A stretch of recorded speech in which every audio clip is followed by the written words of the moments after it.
Those Big Pink Things with Coconut is the 14th episode of the second season of 2.5 Men. This is directed by Pamela Fryman, and as always, there will be spoilers from now as I talk about this episode. And this is a really brilliant episode.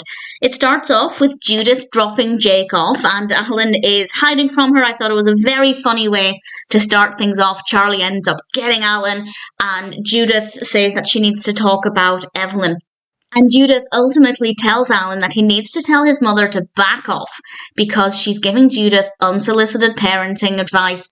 Alan kind of just brushes it off. Cut to the next scene, we have Alan and Jake trying to study for Jake's history test. And I love this. I think this is such a fun scene, or actually two scenes, as it goes across the next scene as well. And Jake is, as we expect, not really wanting to study, isn't really interested, but then Charlie comes home drunk, and when Alan asks Jake a history question, Charlie buzzes in and answers it and gets it correct, and immediately Jake thinks this is tremendous fun. And I love that it's giving a really great way for children to find learning fun and engaging. And it's something that I know a lot of teachers use, where they make learning fun in the classroom by making it seem like a game show or a quiz show, and this travels for two scenes, and I think it's really great fun, and I really thoroughly enjoyed it, and I learned a few things as well, which is always nice. And it pays off, because in the next scene, Jake comes home and he got an A on his history test, which is brilliant.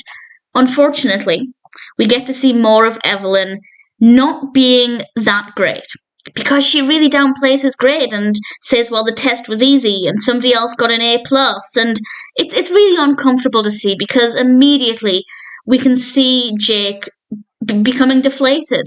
And it's not nice to see. And usually when Evelyn's like that with Charlie and Alan, they just brush it off. They're used to it. They've had a lifetime of this. But when it affects Jake, that's not pleasant to see at all. And what's really beautiful, and I really love this moment as well, there are a lot of great moments in this episode, is when Alan finally stood up to Evelyn and he said, admittedly quite brutally, I don't think I want you around my son anymore.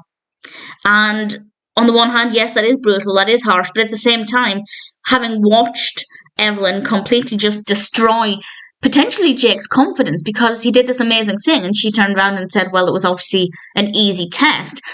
I think Alan did the right thing there, and very uncharacteristic of Alan. And this really helps to show that Alan is a brilliant father, because even though he never stands up to his mother, we see it every now and then, but he puts his son's needs first, and I think that's really beautiful.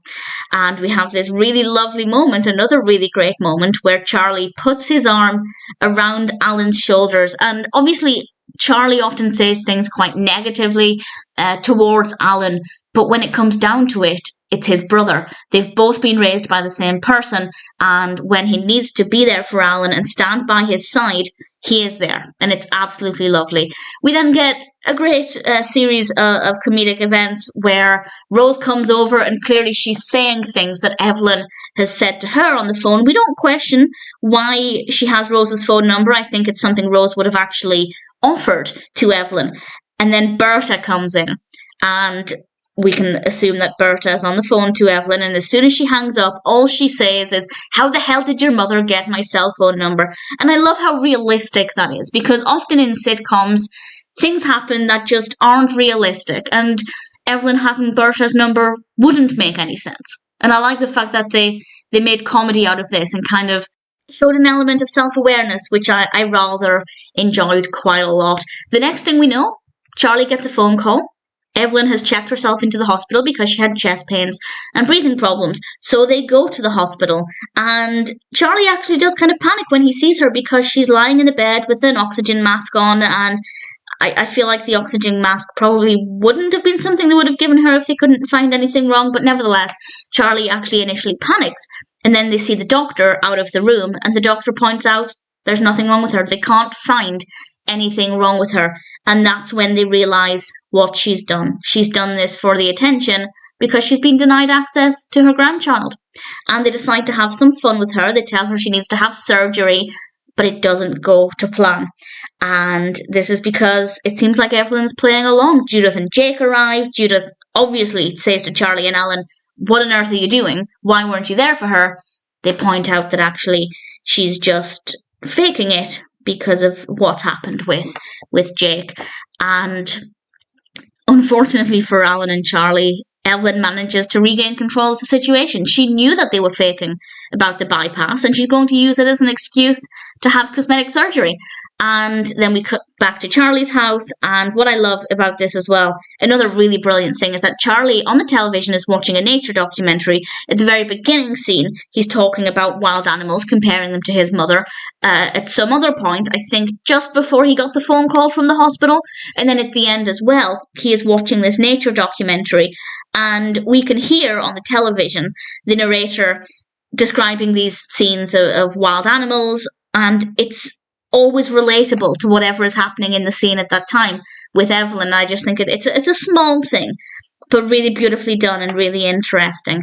And then we cut to Evelyn, who is demanding a sandwich from Alan, and at the end of it all, despite Evelyn's horrendous behaviour, she won. And it's a kind of bitter way to end things, but it's very funny, very well done. There are some great takeaways from this, with Jake finding fun in history and a message about not treating your child or grandchild like that by putting them down when they're really happy with their achievement. So there are a lot of great moments in this. In fact, many, many great moments, as I have highlighted, and I think it's a brilliant episode.